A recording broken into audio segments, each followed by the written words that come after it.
Les Néerlandais ont donc dit non à l'Ukraine, ou plutôt non à l'Europe. En rejetant l'accord entre Kiev et Bruxelles, ils ont infligé un camouflet à la construction européenne, un de plus. C'est le deuxième depuis celui du non à la Constitution européenne en 2005. Ils ont aussi douché les attentes ukrainiennes. Même si le référendum n'est que consultatif, le Premier ministre le sait, il va devoir en tenir compte car sa politique est également sanctionnée par ce résultat. Ma vision politique, c'est qu'avec un taux de participation supérieur à 30% et après une telle victoire du non, la ratification de l'accord ne peut se faire sans discussion. Selon la loi néerlandaise, les procédures de ratification relèvent de la compétence nationale, ce qui signifie que le gouvernement pourrait passer outre le non des Néerlandais. Mais le Premier ministre ne veut visiblement pas passer en force. Une longue période de tractation va s'ouvrir en interne, comme avec les partenaires européens. Le traité a déjà été ratifié par 27 pays. Si les Pays-Bas ne le font pas, il est théoriquement caduc.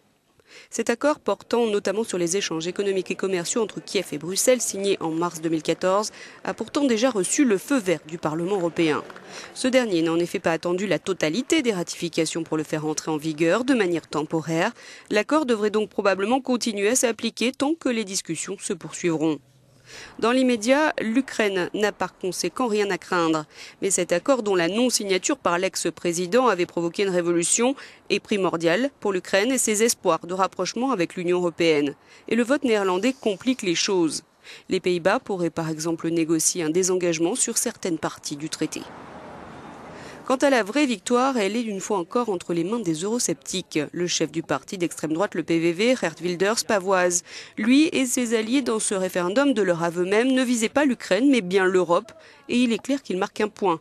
En rejetant ainsi un texte par référendum, les Néerlandais ont ouvert une boîte de Pandore et il y a risque de contagion.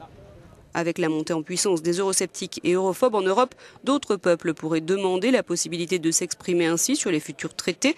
Va-t-on vers une crise continentale, comme le craint le président de la Commission européenne, Jean-Claude Juncker? À moins de 3 mois du référendum britannique sur un possible Brexit, la question reste en suspens.